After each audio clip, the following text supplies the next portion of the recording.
dans ma nouvelle vie, pour que ma mère puisse épouser un homme riche. J'ai utilisé les techniques de maquillage apprises au XXIe siècle. Pour la transformer complètement, j'ai pris des pinces chauffées pour lui friser les cheveux, puis j'ai dessiné ses sourcils avec des bâtons d'allumettes. Ensuite, j'ai appliqué un rouge à lèvres fait maison. Sous mes mains, elle est devenue la plus belle femme de l'usine. Je l'ai ensuite emmenée à la soirée artistique de l'atelier. Et textile. Dès qu'elle est montée sur scène, tout le monde a été ébloui par sa beauté. Mais personne ne savait que je venais du futur. J'étais autrefois une étudiante ordinaire. Mais le destin m'a cruellement frappée. Ma mère battue. Pendant des années, a fini par mourir sous les coups. Le jour de son enterrement, j'étais seule à l'accompagner. Mon père m'a arrêtée en chemin et a brisé l'urne devant moi. Je pleurais en ramassant les morceaux, mais la belle-mère m'a violemment poussée. Les cendres se sont éparpillées et j'ai voulu les protéger, sans voir le camion qui arrivait à toute vitesse. J'ai été percutée et le sang a coulé sur la route. Mais même à mon dernier souffle, je tenais l'urne contre moi. Peut-être que le ciel a été ému par ma détermination, car je suis revenue à la vie dans les années 80. Quand j'ai ouvert les yeux, j'étais allongée sur le lit de ma mère jeune. Je n'avais pas encore réalisé ce qui se passait, que ma mère est entrée dans la chambre. Nos regards se sont croisés pleins de stupeur. Je n'ai rien caché et lui ai tout raconté sur ma vie passée. Elle ne m'a pas cru. À ce moment-là, la belle-mère est arrivée. Sa première phrase a été d'ordonner à ma mère de faire à manger. J'ai foncé sans hésiter pour me mettre devant elle. La femme rusée n'a pas reculé et a aussi lancé l'attaque. Nous nous sommes toutes les trois battues. J'ai attrapé les cheveux de la belle-mère. Elle a levé des pinces chauffées pour me frapper, mais j'ai été plus rapide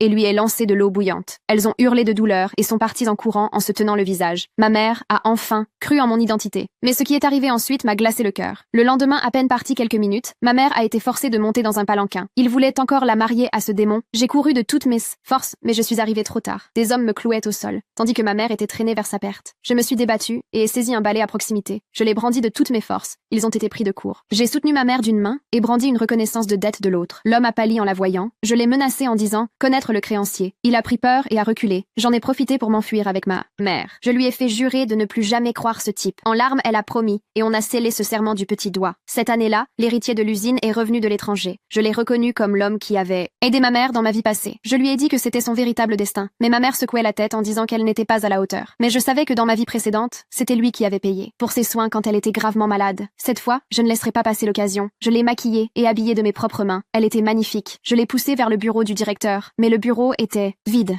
Et ils se sont croisés juste à la porte. Je les ai vus se regarder droit dans les yeux et un sourire s'est dessiné sur mon visage. Mais ma joie a été de courte durée. La belle-mère est réapparue pour tout gâcher